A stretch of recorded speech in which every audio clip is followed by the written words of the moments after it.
Welcome to First Draft Problems. In this video, I'm going to talk about common formatting mistakes, specifically 9 of them, right? I'm looking at my notes, 9 common formatting mistakes. Let's dive in. All right. Welcome to the Independent Film School. I'm Thier. Formatting mistakes, let me go through them, the most common ones that I see regularly. Now, some of these are first draft problems, but some of these should not even end up in your first draft. Some of these you just need to understand screenplay format and get rigorous, learn it. I have a whole video that's just about how to format a screenplay. Watch it 5 times until it's ingrained. Read a bunch of scripts and don't make these mistakes even in your first draft. All right, let's start with mistake number 1, which is that your scene headings are inconsistent. Now, what's totally unacceptable, and I say unacceptable because I want people to read your script. And if your scene headings are whack, people are going to assume that you don't know what you're doing. So even if you have a great story, they're going to miss it because they're not going to read it. So I see periods everywhere, dashes everywhere, spaces everywhere. Yo. It's really simple. There's a dot after int or ext, interior or exterior. Then there's always a space. Then the location. Then there's always a space before and after a dash, not another period where you tell us what time of day it is, day or night. Okay? Exterior, interior, dot, space. Put that space in there. Location, a dash between 2 spaces, day or night. Get those scene headings right, okay? Now, what might be a first draft problem is where how you name a location changes as you write the script. And that's fine. Then you go back and you make sure it's always consistent. So if in one scene it's Emma's apartment, Emma's place, Emma's,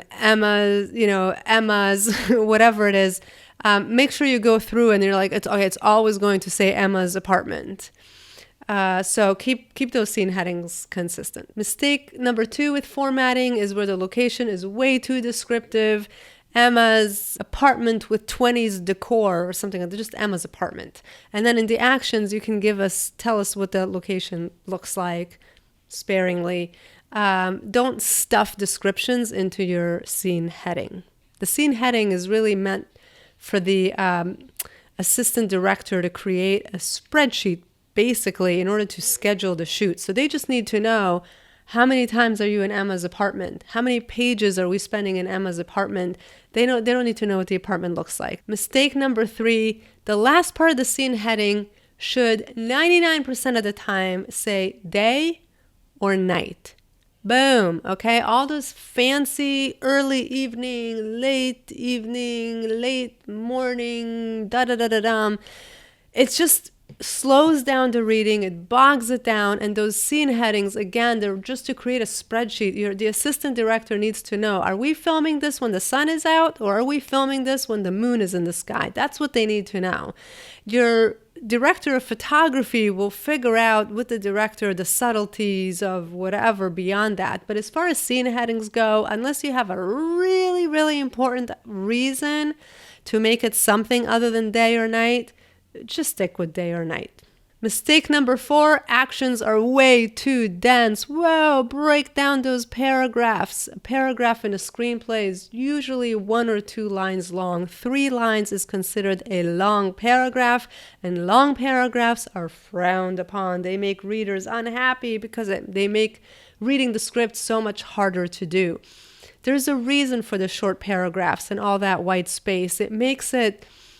It emulates the experience of watching a movie or watching a show. So when you're reading the script, you don't feel like you're reading a book. You feel like you're watching a movie. And if your paragraphs are dense, long, they're not broken down and easy to follow, we're not going to love you.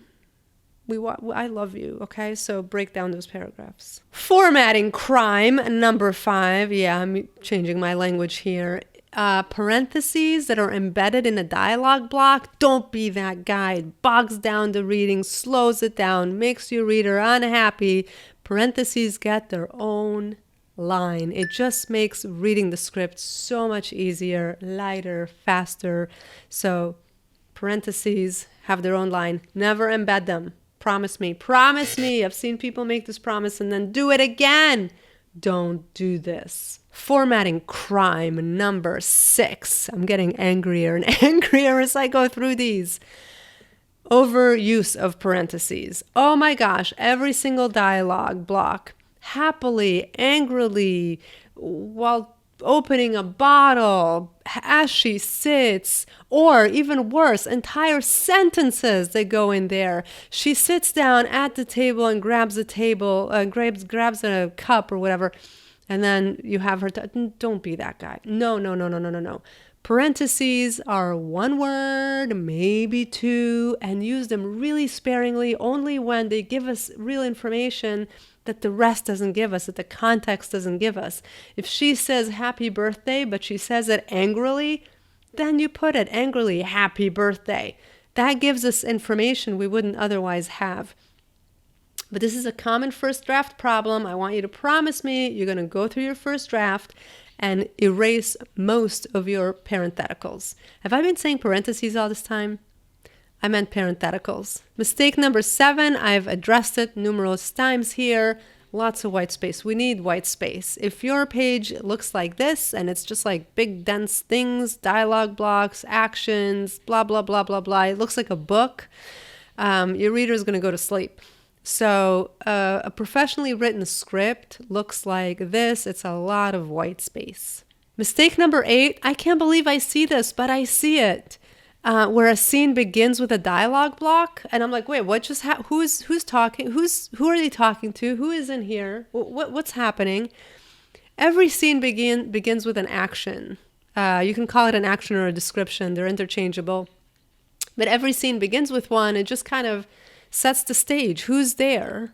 Where are they? What are they doing? And then you can have somebody speaking. Even if the scene begins while somebody's speaking, and it ought to, often, because you want to dive right into the action, you're still going to give us even a little line telling us, Bob is pacing around on the phone, Jody is cowering in the corner, blah, blah, blah, blah, blah, etc. And the worst offense of all, I can't believe how many times I see this, are dialogue blocks without a character name. What? Don't even. Even if it's the same character who continues speaking and the dialogue is broken by an action, you still have to add their name, because otherwise you're breaking the reader's brain who's looking at the page like, who's talking right now? And then they have to go up the page to see who's talking. Okay, you're my friend now, because you will never write a dialogue block without a character's name. Okay? If you're breaking up, somebody's talking and you're breaking up with an action, just put, in parentheses, put continued next to their name. So that makes it easy on the eyes and we know the same person is speaking. There is a debate about that. Some people are of the school of thought that you should never use continueds unless you're breaking a dialogue block from one page to the next. I'm of that school of thought. I don't use the word continues. The less words, the better. So I don't use it unless there's a page break. But some people will use it if the same person is talking and you're breaking it with an action. Which one are you? All right. Any questions, comments, compliments, rebuttals?